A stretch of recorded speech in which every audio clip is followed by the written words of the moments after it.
All right, so it looks like what I have to do then is follow philosophy, opera, and beach balls, which couldn't possibly be easy. I figured I'm just going to stick to the script. What if, for once in my life, I literally stick to the program? We are in unexpected gifts. This shouldn't be hard. Presents information that attendees don't realize they need or want. Which means for the next 20 minutes, I must merely present to you information that you don't necessarily need or want. That could be anything. There's a whole bunch of stuff that you don't need or want. I just have to give it to you, and we'll be fine. I also have to stick to my job description, which Deborah just mentioned is poet and performance artist. Now, I do introduce myself as a poet because that's what I think I am, and I just leave it at poet because I think that it is accurate. We have had an awful lot of shout-outs to the ancient Greek language over the last couple days. I will throw in, as an old classics major, my own. Poet comes from the Greek verb poein. It just means to make. So I'm a guy that just makes things. And I would like to do a poem for you a little bit later after I show you some of the stuff that I make. And you get to decide for yourself what kind of format it is and whether you like it or not. The first thing I thought was unexpected gifts. This is something that I can actually stick on topic with. I know something about unexpected gifts.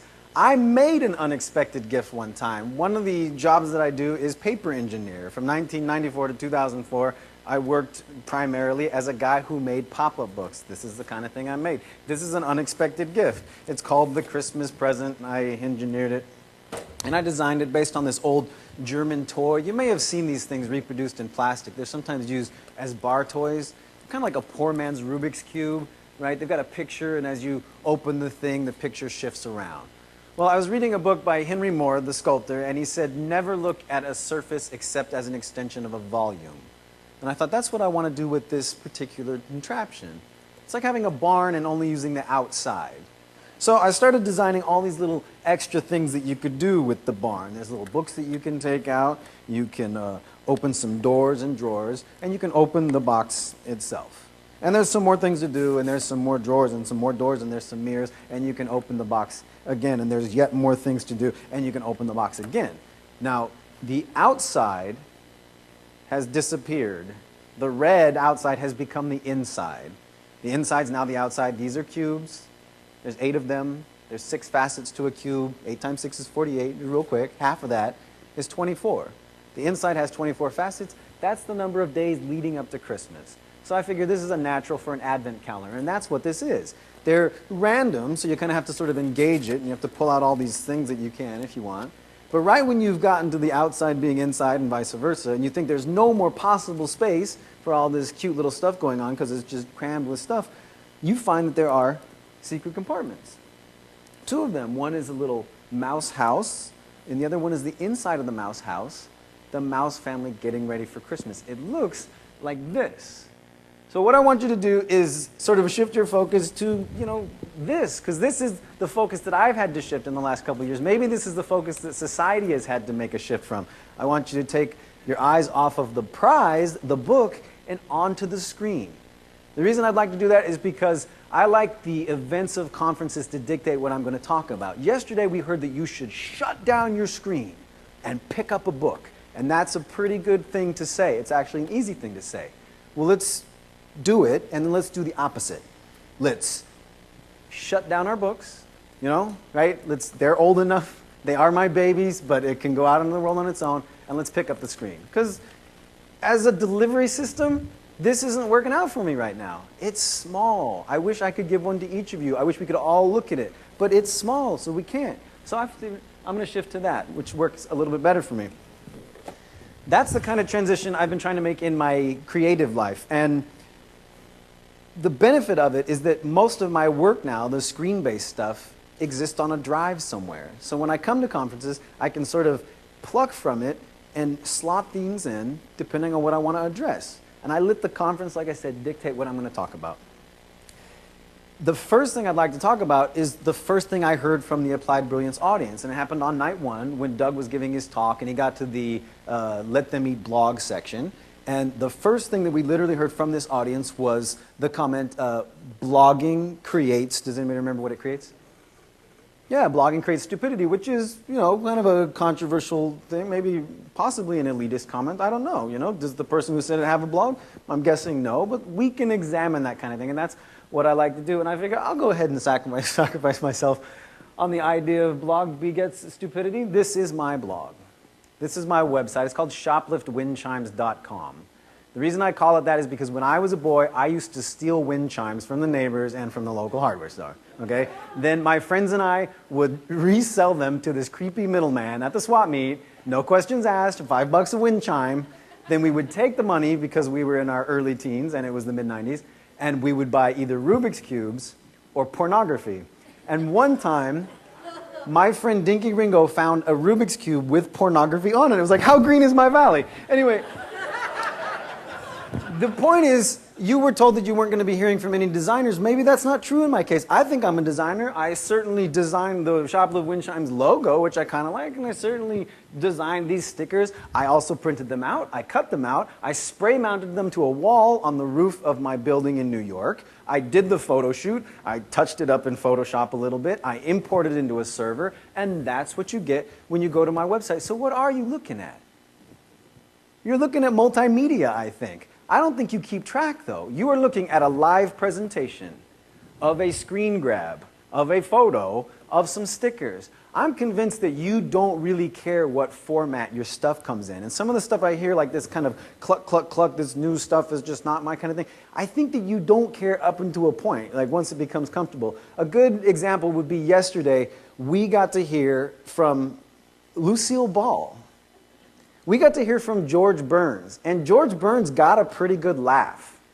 Now, JT did not pluck that from, Desilu Productions. He got it from YouTube or a DVD. Who knows where he got it? I don't care. All I know is that a guy born in 1896 made me laugh. You know who else was born in 1896? F. Scott Fitzgerald. I'd love to have him back here so that he could read Tender as the Night to us or The Great Gatsby.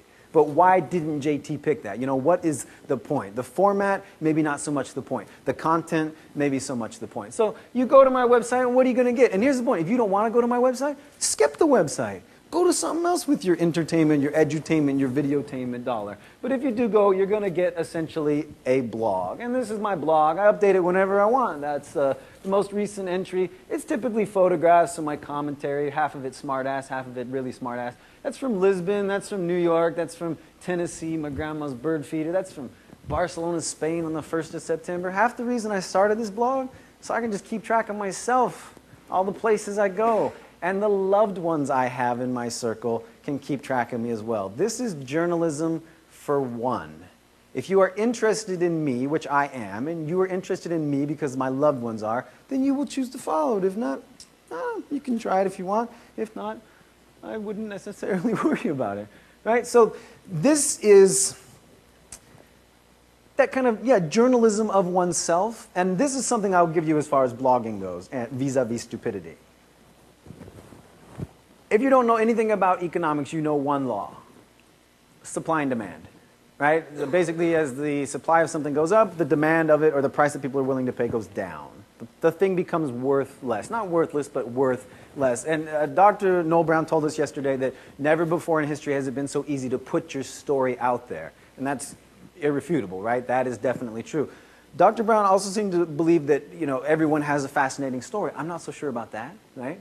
Consider the people you've met just at this conference. You gravitate towards the ones that are engaging, and you maybe shy away from ones that aren't so engaging. Maybe not. Maybe you have an infinite tolerance for personal stories, but you don't have infinite space. So I'm thinking that as these stories become more and more prevalent and these opinions become more and more prevalent, we will be looking for the number one supremo storyteller. Your wooden sword type story that we can latch onto. And I think that that's what's driving me. But I also have to underline that I don't think about it that much. I just try to do the thing. So I'm going to show you an example of something that I did recently. This is even going a step further because you can either go to the blog or you can put it out there. You can just literally put it out there and see what becomes of it. And that would be something like YouTube. So I'm going to show you a YouTube video that I created, I don't know, about 14 months ago. It looks like this. This is where I'm staying for 2 weeks in September. It's an artist colony in the Champagne region of France. It used to be a convent and a school for upper-class French girls. This is what the rooms look like. This was the view from my window this morning.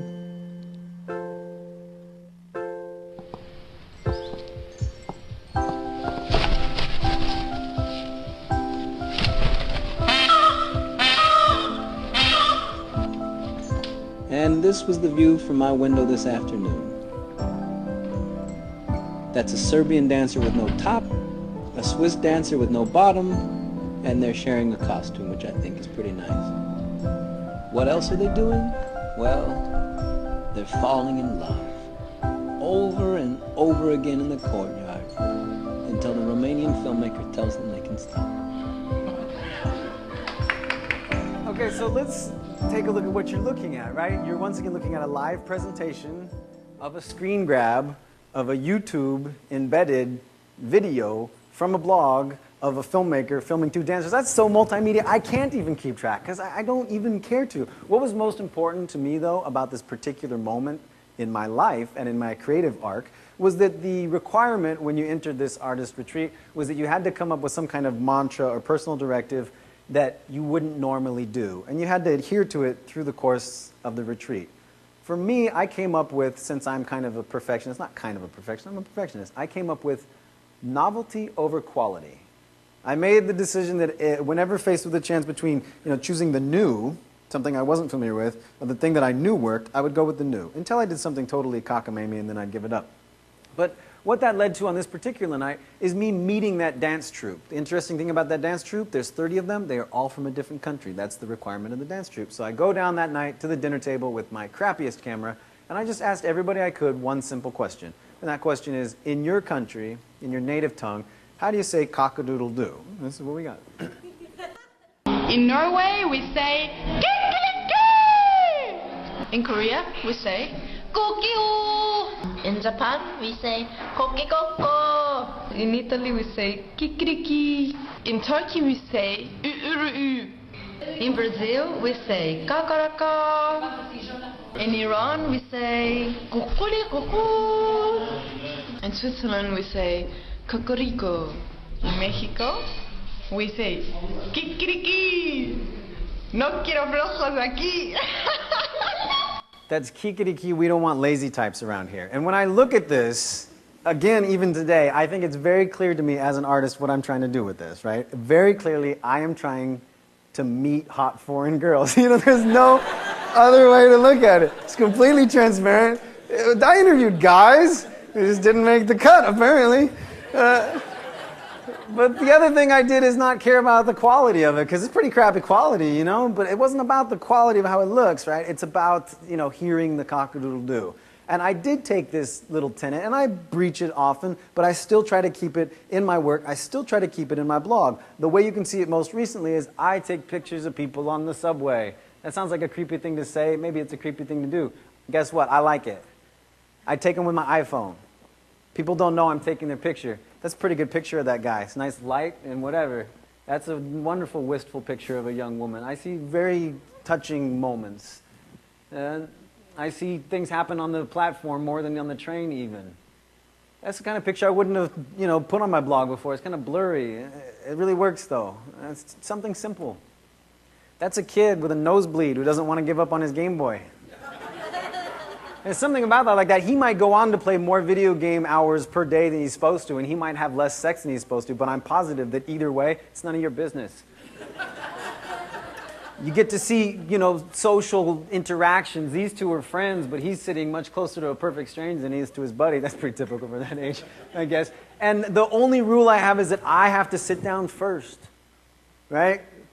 If I sit down after somebody, it's like I'm stalking them. If it's a young person or an attractive woman, then I'm just creepy. But if I sit down and someone sits into my view, heck, that seems like it's fair game. The other thing I do is I break the rules all the time when I have to. I did in this example. I wasn't even filming on the L train this day. I heard a little ruckus, so I moved down to see if I could capture it. That's my journalist in me. I gathered that this guy actually touched the woman as they were boarding the train, and she was saying, "Do not touch me." And he's like, "Miss, you misunderstand. I'm just helping you on the train." She goes, "Do not touch me." And he's like, "Miss, I'm a gentleman. You misunderstand." She goes, "You are talking to a woman wearing white gloves. Clearly, I have a problem with contact." And I was like, "Oh, tell it on the mountain. That seems totally fair." So this is the kind of work I'm doing lately. It's a little thing. It's something that pleases me. I'm pleased with the way things are going. And I wanted to show something to you that's actually slightly embarrassing, but it just came over the transom. I just got this 2 days ago, and it brings us sort of full circle with what I'm talking about on our initial point. A couple months ago, I got a call from a French ad agency doing an ad for the French telecommunications company Orange. It's actually European-wide. They asked me if I would like to be in a commercial for their new 3G Internet Everywhere card. You stick it into your laptop, you pull the internet from the air. The way they found me was browsing YouTube, looking for YouTube users who actually did this kind of thing. They went to my blog. They saw the kind of thing that I'm doing. I was trying to like just put random stuff out there, and they said, this guy would actually use this product, and hell yes I would. So I went ahead and did the thing, and it just came out. In fact, this is bootleg because I just borrowed it from my computer. But this will start showing in Europe in a couple weeks. It is kind of embarrassing because it's about me, but this is what that kind of thing leads to. I am strangers in the cafe where I stood up to do my first webcast, and strangers in the chat rooms who first stood up for me. I am video love poems at the stroke of midnight to my girlfriend as she wakes up a half a globe away.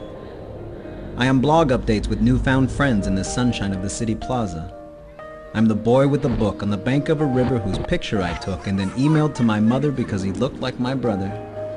I am the downloads I do uptown and the uploads I do downtown. I am Rives, the first 2.0 poet, and thanks to everyone, I am inspired wherever I go. Orange. All right, that's not bad. I'm actually not too embarrassed about it. It's a reasonably flattering kind of thing. I actually worked a pop-up book into there, and that was kind of fun. The idea of it, though, is that this came from my blog. So the point, as far as I'm concerned, is do blogs create stupidity? In this case, the blog created a job, which I need. This job is in the mid 5 figures considering residuals and everything, and 5 figures means euro, people. This was in Lisbon. 5 figures euro in American dollars is like $1 million. I'm going to buy one of these boats. Seriously, I'm going to be rich because of that kind of thing. But most importantly, look at what the director did. He told me he was going to. He said, I like your video. I like your voiceover. I like that piano music. And I like your quick cuts. I'm going to do a video just like that, except I'm much better than you. And I'm like, you do it, baby. He didn't bite my style. He was working with me. That's the way to go, is this collaborative effort. I thought we would try it here. Do you know what this is? This is this. We've all been talking about how beautiful the Sagamore and the island looks with the changing leaves. So yesterday, I walked around with a translucent envelope and I stuffed it full of leaves. Why was I walking around with a translucent envelope? Because as much as I love the video screen, I will go old school on your ass so fast, okay? So I put a stamp on it. In the back, it's blank except for the stationery that you see on your table with the Sagamore stuff. The idea is that you're going to take this and you can write something on the back thinking of you. You don't have to write anything on the back. What you have to write on the front is an address, and not an email address. You have to write an address. You remember how to do that, right? This is the idea. If we're also afraid of the new and everything, so shouldn't we be masters of the old? You're going to check out from the hotel, and you're going to turn to Clifford or Jan down there, and you're going to say, put this in outgoing mail. Well, but who's it going to be? First of all, you have to decide whether you want it.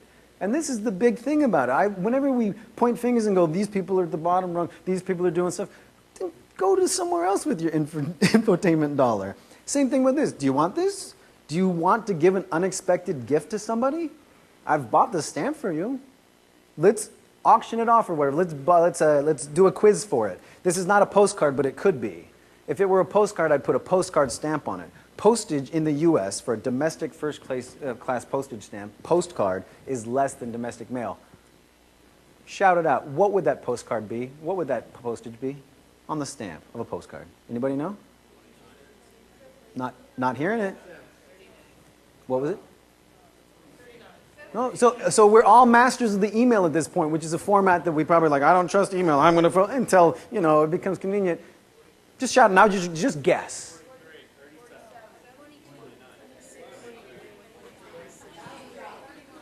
$1,000, exactly. €1,000. You know what? Seriously, I'm just going to give it to you, Steve. Want to know why? Because I like you.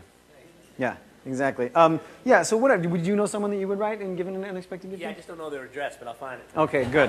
If you need any help with the big words, then you just rock and roll. All right. So after all of this and all the different kinds of media, now I would like to just go old school. How many poems did I write when I was filming that commercial? None. About all the other films. None. All this looking at a slideshow of a live presentation. How about a live presentation? How about this?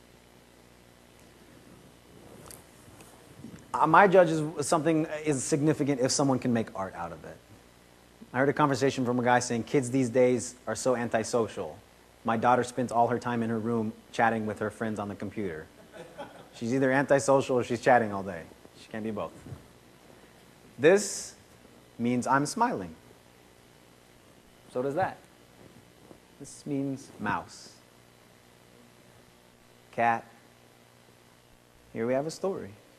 The start of the story where this means guy, and that is a ponytail on a passerby. Here's where it happens. These are when. This is a cassette tape the girl puts into her cassette tape player. She wears it every day. It's not considered vintage. She just likes certain music to sound a certain way. Look at her posture. It's excellent. That's because she dances. Now he, the guy, takes all of this in figuring, honestly, geez, what are my chances? And he could say, oh my God, I'll hurt you. I'm laughing out loud. I want to give you a hug. But he comes up with that, you know? He tells her, I'd like to hand paint your portrait on a coffee mug. Put a crab inside. Add some water. 7 different salts. He means he's got the sudden notion to stand on dry land and just panhandle at the ocean. He says, you look like a mermaid, but you walk like a waltz. And the girl goes, what? So the guy replies, I know. I think my heartbeat might be the Morse code for inappropriate. Anyway, that's how it seems. I'm like a junior varsity cheerleader sometimes. For swearing, awkward silences, and really simple rhyme schemes. Right now, me talking to you, I'm not even a guy. I'm a monkey blowing kisses at a butterfly. But I'm still suggesting you and I should meet. First, soon. And then, a lot. I'm thinking the southwest corner of 5th and 42nd at noon tomorrow. But I'll stay until you show up. Ponytail or not. Hell, ponytail alone. Don't know what else to tell you. Got a pencil you can borrow. You can put it in your phone. But the girl does not smile. Oh, but the girl does not frown. She just says, oh, no, thank you. You know, no, thank you.